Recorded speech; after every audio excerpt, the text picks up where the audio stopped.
तीर्थंकरों के अभाव में चतुर्विध संघ का निर्देशन करना, मार्गदर्शन करना, उनके लिए सम्यक दर्शन, सम्यक ज्ञान, सम्यक चारित्र में स्थापित करना, मोक्ष मार्ग में लगाना, उनकी चर्या का पालन कराना, यह सब काम गणधर परमिष्ठी करते हैं।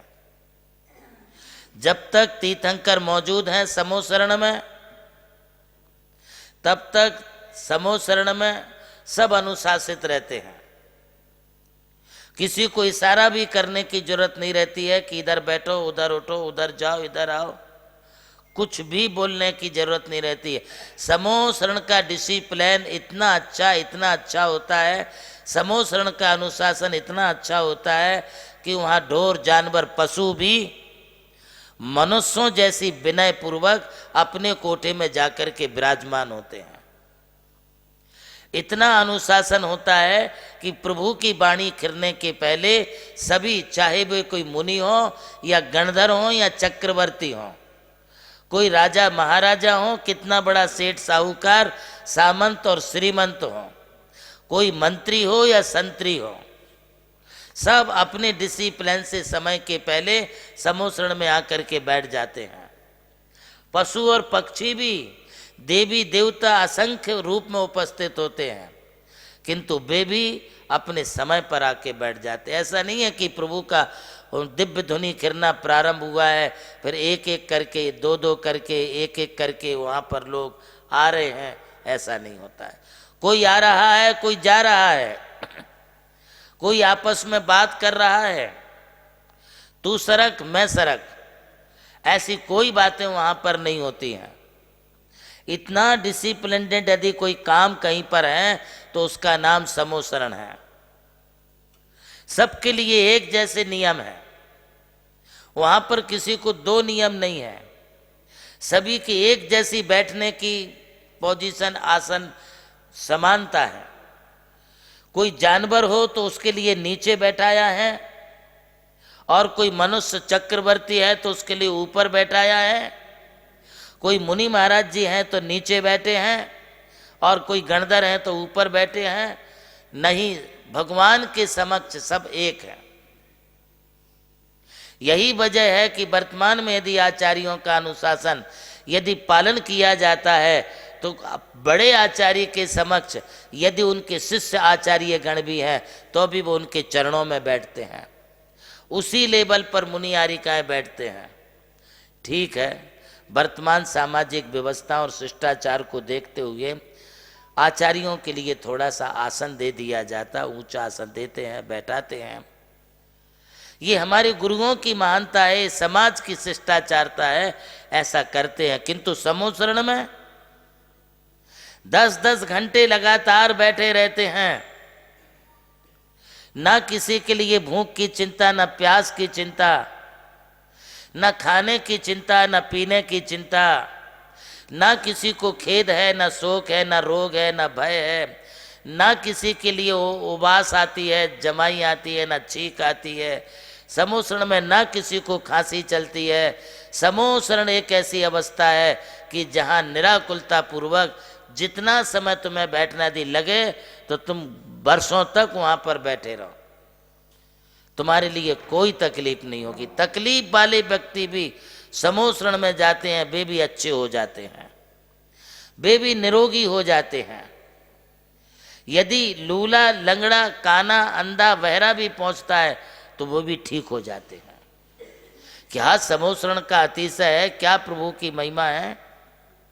समूह शरण में जाने वाले पशु पक्षी भी भगवान की दिव्य ध्वनि को अपनी अपनी भाषा में समझ लेते हैं।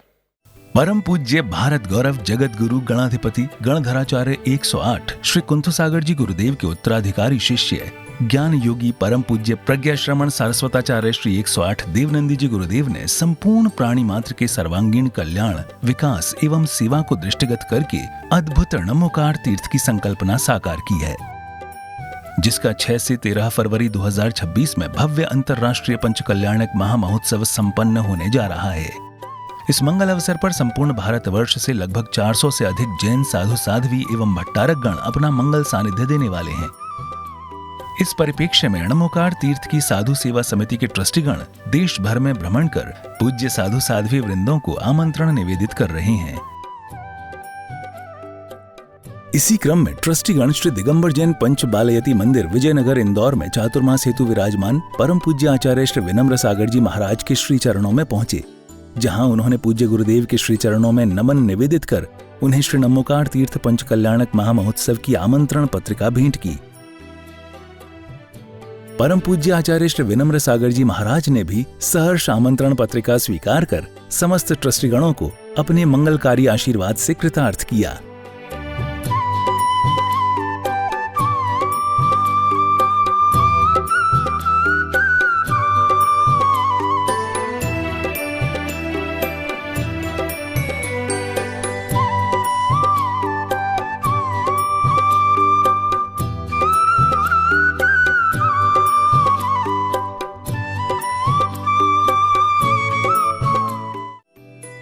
णमोकार स्टार ऑनलाइन प्रतियोगिता में आज पूछे गए सवाल का सही जवाब है गणधर 63 रिद्धियों के स्वामी होते हैं। सबसे पहले सही जवाब देकर आज की णमोकार स्टार बनी है सौभाग्यकांक्षी मयूरी अंकुर कांसलीवाल, पता चांदवड़, नासिक।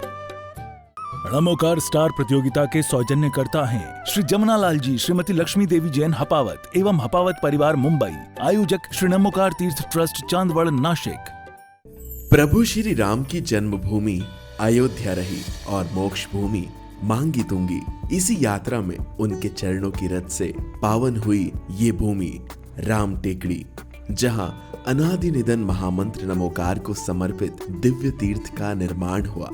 णमोकार तीर्थ जो स्थित है नासिक जिले की चांदवड़ तहसील के ग्राम मालसाने में, परम पूज्य गणाधिपति गणधराचार्य श्री कुंथू सागर जी महाराज के उत्तराधिकारी शिष्य परम पूज्य सारस्वताचार्य देवनंदी जी महाराज ने कई तीर्थों के जीर्णोद्धार के पश्चात एक ऐसे तीर्थ की परिकल्पना की कि जहां के दर्शन मात्र से ही जैन धर्म का ज्ञान हो सके, जिसके विशाल प्रांगण में प्रवेश करते ही दर्शन होते हैं विश्व के सबसे ऊंचे समोशरण के 108 फीट ऊंचा यह समोशरण बोलता हुआ समोशरण होगा, जो आधुनिक टेक्नोलॉजी पर आधारित होगा। इसकी परिक्रमा आप मिनी ट्रेन और नौका विहार के माध्यम से भी कर सकेंगे। समोशरण में भूतल पर कलिकुंड पार्श्वनाथ भगवान और पद्मावती माता के 24 स्वरूप विराजमान है। प्रथम तल पर चंद्रप्रभु भगवान की 32 फीट ऊंची अति मनोहर पद्मासन प्रतिमा विराजमान है। विश्व के सबसे ऊंचे पंच परमेष्टि के 51 और 31 फीट की प्रतिमाएं भी यहाँ पर स्थित हैं। साथ ही जैनागम के महान गुरुओं को समर्पित अति सुंदर गुरु मंदिर है। ध्यान कक्ष, ग्रंथालय, संत भवन, 22,000 स्क्वायर फीट का विशाल पिलरलेस हॉल और 200 से अधिक कमरों की धर्मशाला, भोजनशाला, समाज जन हेतु कम खर्च में मांगलिक आयोजन के लिए मंगल कार्यालय और आगामी योजना में है जैन नॉलेज सिटी। और इस भूमि पर आकर आपको अनुभव होगा णमोकार केवल एक तीर्थ नहीं, एक दिव्य अनुभूति है। वो अनुभूति आपकी भी प्रतीक्षा में है।